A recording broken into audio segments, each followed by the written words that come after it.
आज के इस वीडियो में मनुष्यता कविता का 8वां भाव समझेंगे।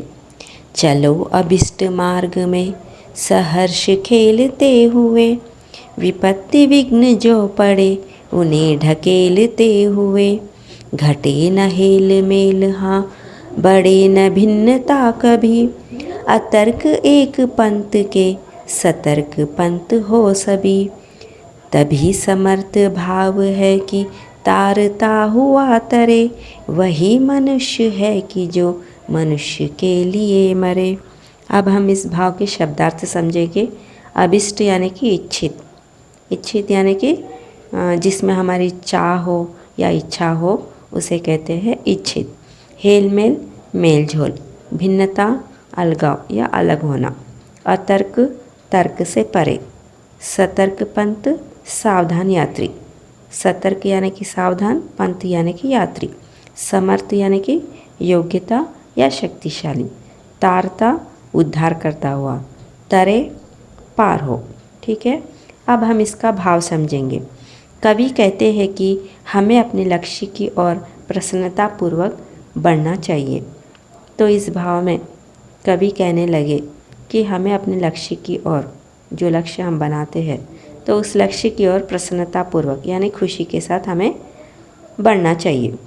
किसी भी प्रकार की मुसीबत या रुकावट से हमें घबराना नहीं चाहिए। तो लक्ष्य की ओर बढ़ते समय किसी प्रकार की मुसीबत आ जाए या रुकावट आ जाए तो उससे हमें घबराना यानी कि डरना नहीं चाहिए, बल्कि उसको ढकेलते हुए आगे बढ़ना चाहिए। तो उन मुसीबतों को, उन रुकावटों को हमें क्या करना है? ढकेलते हुए आगे बढ़ना चाहिए। हम में मनमुटाव नहीं आना चाहिए, बल्कि हमें मिलजुल कर हर चुनौती का सामना करना चाहिए। तो हमारे मन में किसी प्रकार का भी मनमुटाव को आने नहीं देना चाहिए, बल्कि हमें क्या करना है कि मिलजुल कर हर चुनौती का सामना करना चाहिए। तो मिलजुल कर हर चुनौती यानी कि हर चैलेंज का हमें सामना करना चाहिए। हमारे रास्ते एक ही है, इसलिए हम सभी को बिना किसी तर्क के एक सावधान यात्री की तरह आगे बढ़ना चाहिए। तो हम सभी के रास्ते क्या है? एक ही है। तो इसलिए हम सभी को क्या करना है? बिना किसी तर्क के यानी बिना किसी बहस के एक सावधान यात्री की तरह, एक अलर्ट यात्री की तरह हमें आगे बढ़ना चाहिए।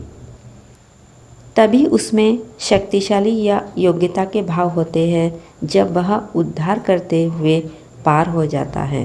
तो कवि आगे कहने लगे कि तभी उसमें शक्तिशाली या योग्यता के भाव होते हैं जब वह उद्धार करते हुए पार हो जाता है। सच्चा मानव वही है जो दूसरे मनुष्य के काम आए, अर्थात परोपकार का भाव रखे। तो सच्चा व्यक्ति वही है जो दूसरे मनुष्य के काम आए, अर्थात परोपकार की भावना रखे। धन्यवाद।